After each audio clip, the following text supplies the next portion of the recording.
Con respecto al 9 de julio de 1816, vamos a hablar con Hernán Brienza, él es periodista, escritor e historiador, a quien le agradecemos esta comunicación con la Unión. ¿Cómo estás, Hernán? Fermín y Verónica, te saludamos. ¿Qué tal? Buenas tardes, ¿cómo les va? Muchas gracias, primero que nada, por tomarte estos minutitos. Felicitarte también porque has sido padre hace poquito, así que felicitaciones también por eso. Bueno, Hernán, si te parece... Escuchame una pregunta, ¿qué edad tenés vos? ¿Yo? Sí. Sí, en 28. Ah, ¿y por qué te pusieron Fermín? Creo que por la canción de Spinetta. Por la canción de Spinetta, sí, ¿no? No, sí. No, te digo porque en la edad final mi hijo se llama Vito, pero si tenemos otro estamos entre Fermín y Emilio, y Fermín es un nombre muy lindo por el tema de la canción, pero también por Fermín Chávez, ¿no? Un gran intelectual argentino que siempre hay que recordar. Por eso, bueno, Fermín, entonces no es muy común el nombre, no es muy común. No, es cierto. Es cierto, es bastante original, podemos decir. Sí, es muy original y tiene mucho peso la canción, y Fermín Chávez es un gran intelectual. Bueno, ahora entonces voy a decir que es por dos motivos, no solamente por la canción de Spinetta. Vos mandate la parte. Gracias. Bueno, Hernán, primero que nada consultarte, obviamente, bueno, ayer fue feriado, ayer no tuvimos programa, pero hoy sí queríamos conmemorar, obviamente, esta fecha que es tan importante para todos los argentinos y las argentinas. Quizás nos podrías comentar un poco cómo era esa Argentina de 1816. Bueno, ya pasaron más de 200 años, ¿cómo estaba compuesta esa sociedad argentina? Bueno, era una sociedad que estaba en pleno debate sobre qué hacer con su futuro, ¿no? Y sobre todo, hay que entender 1816 como el coronamiento de una gran década de mucha discusión, debate, malestar, enfrentamiento político, enfrentamiento civil. Es una década muy fuerte, digo porque nace en realidad con 1806, con la primera invasión inglesa, claro, donde eso produce varias cosas. Lo primero que produce, viste que en los manuales de historia nos dicen, bueno, es la primera vez que nos animamos a enfrentar, nos dimos cuenta que podíamos ser libres. Bueno, sí, está bien, es cierto, pero lo más importante que ocurre después de las invasiones inglesas es que el pueblo de Buenos Aires elige como virrey a Santiago de Liniers. Cuando el rey Carlos IV manda a poner a Sobremonte de nuevo en su cargo, la sociedad porteña y de Buenos Aires le dice, no, queremos a Santiago de Liniers como virrey, y el rey lo acepta. Con lo cual ahí hay un acto de mucha autonomía de Buenos Aires respecto de la elección de quién debía ser el enviado del rey. A partir de ahí, la discusión sobre, que es una discusión política e ideológica, no tanto de tipo nacional. Claro. Es decir, no es de Argentina contra España, no está pensada estrictamente en la lógica emancipatoria, sino que está dentro de las luchas políticas e ideológicas de la propia España. Porque Carlos IV era un absolutista y Fernando VII, que era su hijo, era mucho más moderno y creía en una monarquía liberal republicana. Esto es hasta 1808, hasta que se produce la invasión napoleónica. La invasión napoleónica transforma al propio Fernando VII, y cuando Fernando VII regresa al poder después de 1812, recuerden la Constitución de Cádiz de 1812, que es una constitución liberal. Cuando Fernando VII vuelve al poder, vuelve hecho un monarquista absolutista como su padre. Es decir, todas las reformas de corte liberal que él mismo había alentado antes de la invasión napoleónica, él las clausura. Por esa razón, es que vuelven a América todos los que después van a ser los liberales revolucionarios de Argentina, por ejemplo San Martín, Chilavert, Sapiola, Alvear. Es decir, pudimos haber sido, Hernán, esa muchachada vuelve por eso. Porque claro, ¿pudimos haber sido una monarquía? No. Pudimos haber sido, perdón que te interrumpa, pero ¿pudimos haber sido una monarquía, digo, en lugar, aunque sea parlamentaria, en lugar de una república? Sí, podríamos haberlo sido, y en 1816 el debate, la pregunta que vos me haces es muy interesante, porque en 1816 el debate es, en realidad, bueno, nos vamos a independizar porque necesitamos varias cosas. Primero, Fernando VII amenaza con enviar un ejército a reprimir a sus colonias. Por lo tanto, nosotros para poder enfrentarlo necesitamos no ser una banda de forajidos, necesitamos ser un ejército nacional. Claro. San Martín necesita la idea del ejército nacional para ser un ejército libertador, el ejército de los Andes, con una bandera diferente a la bandera argentina, aunque tiene los colores de las Provincias Unidas del Sur. Pero también, fíjate que los colores son borbónicos, o sea que tampoco es exactamente antimonárquica la independencia. No, de hecho, perdón, mucho claro, esto... Sí. Belgrano, San Martín y demás, perdón que te interrumpo, pero digo, habían estudiado en Europa, ¿no? La mayoría de ellos, digo, venían con muchas de las ideas de Europa también. Sí, a nosotros nos han negado toda la tradición monárquica republicana española, que tiene un gran intelectual que es Gaspar de Jovellanos. Nos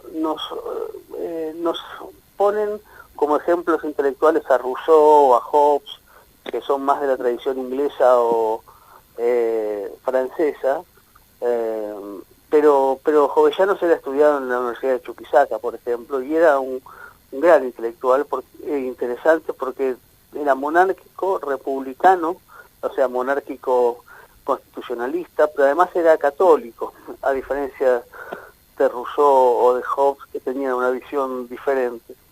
Es decir, esa tradición hispana revolucionaria es la que alienta tanto a San Martín como a Belgrano y a muchos de esos revolucionarios de 1810 que no se reconocían antihispanistas, lo repito esto.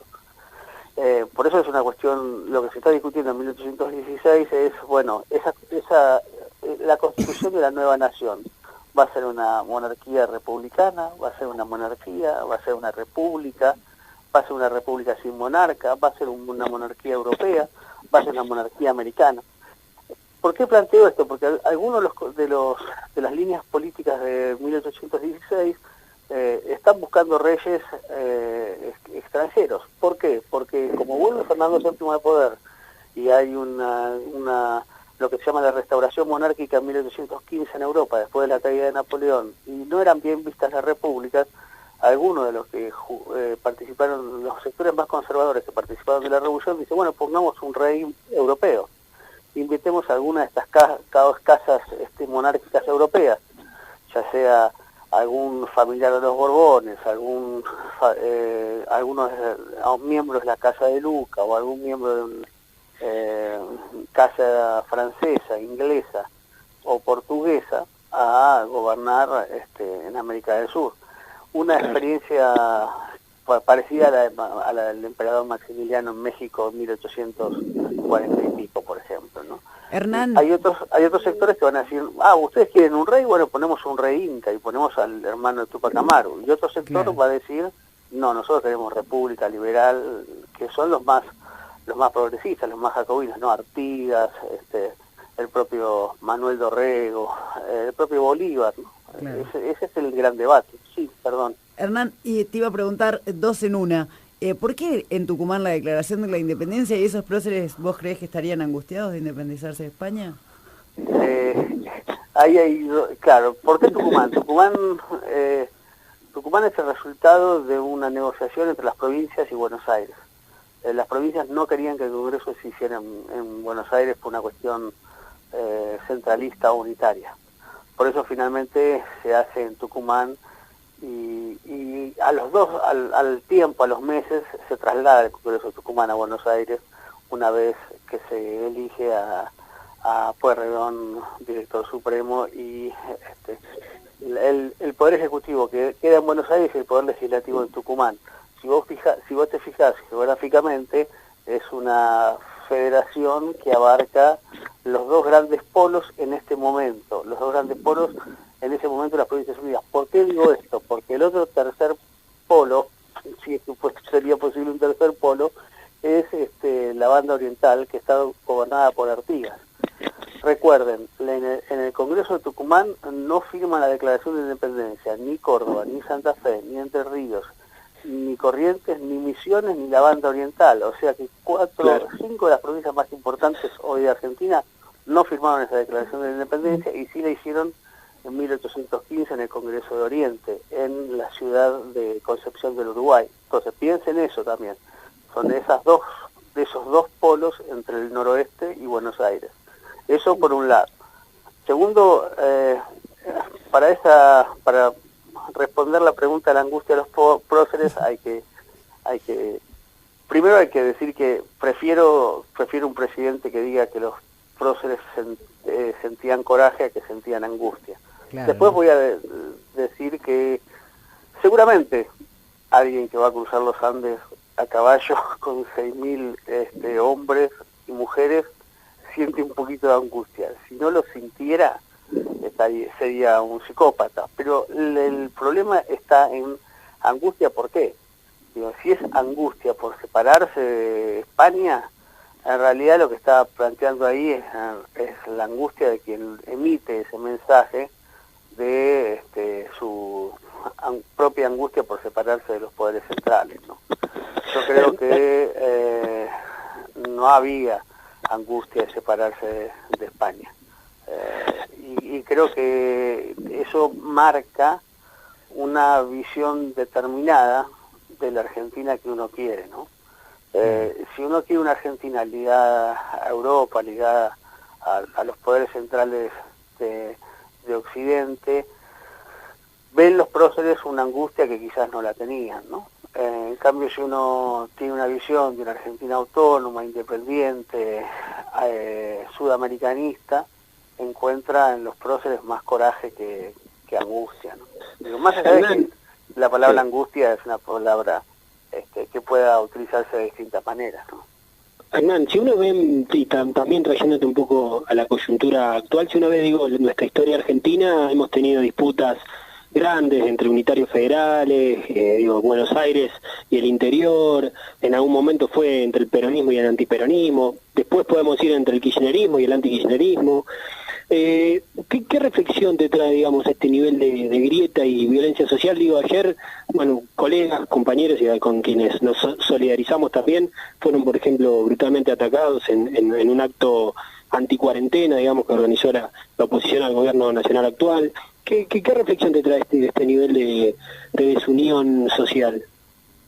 Yo creo que, yo lo trabajé esto en mi último libro que se llama La Argentina Imaginada, que es un texto sobre las distintas formas en las cuales se pensó la Argentina, ¿no? Yo creo que el gran problema existente en los países de desarrollo dependiente o neocolonial, como es la Argentina en el siglo XIX, es el siguiente. Las naciones son hijas de los países modernos, son hijos del siglo XIX, son hijos de la burguesía, son hijas de los mercados internos. Por ejemplo, la burguesía francesa necesitó el mercado francés, la británica lo mismo, la unificación italiana y alemana necesitaban sus propios mercados. Y como son países con revoluciones industriales propias, es decir, fueron haciendo sus avances tecnológicos en la segunda mitad del siglo XIX, necesitaron de sus propios mercados para vender sus productos. Por eso constituyeron las naciones. En los países de desarrollo dependiente, como es de Sudamérica, como es África, como es Asia, las élites dominantes, las élites más ricas, como no tuvieron desarrollo industrial propio, lo que necesitaron es de un desarrollo agroexportador acoplado a burguesías extranjeras. Entonces, la forma en que construyeron nación en Sudamérica es una forma que no necesita de mercado interno, que no necesita de una Argentina que mire hacia adentro, sino una Argentina que mira hacia afuera. ¿Esto qué produce? Produce ganadores, que son aquellos que miran hacia afuera, y perdedores, que son los que necesitan una Argentina que mire hacia adentro. El enemigo de Alemania no es el alemán pobre, es el no alemán, el francés, o viceversa. El enemigo de Francia es el británico, es el competidor de su propia burguesía y de su propio mercado interno. En realidad, lo que ocurre en Argentina es que se producen estas dos Argentinas a lo largo de 150 años. Entonces, desde 1862, o 1800, yo diría 1830, lo que se producen es dos formas argentinas de desarrollo económico. Una que es la agroexportadora, que es la que venció, y otra es la del mercado interno, que es la que no tenía la fuerza dinámica porque no tuvo su propia revolución industrial hacia adentro, no tuvo su propio desarrollo industrial. Entonces, la Argentina, sí, que no necesitó del mercado interno, construyó una Argentina sin argentinos, o una Argentina con pocos argentinos. En cambio, la gran pelea es entre esas dos Argentinas. Y esas dos Argentinas coexisten. A veces se llevan un poco mejor, a veces una domina demasiado a la otra, a veces una toma fuerza y la otra la quiere reventar. Hernán, porque... y de hecho algunas veces la reventó en 1860, la reventó en 1955 y 1976, la Argentina agroexportadora, la Argentina industrial, ¿no? Entonces, Hernán, esas dos Argentinas conviven, ¿no? Sí, hablo mucho. Ya. No, y vos sabés, vos sos un hombre de radio también, entendés que nos tenemos Sí. todos tiempos, la radio es tirana, igual que todos los medios de comunicación tenemos tanda y todo eso, pero le voy a pedir a mi operadora que me dé 30 segunditos nada más para que nos hagas una pequeña síntesis de lo que te pareció a vos el discurso del presidente de la Nación en el día de ayer.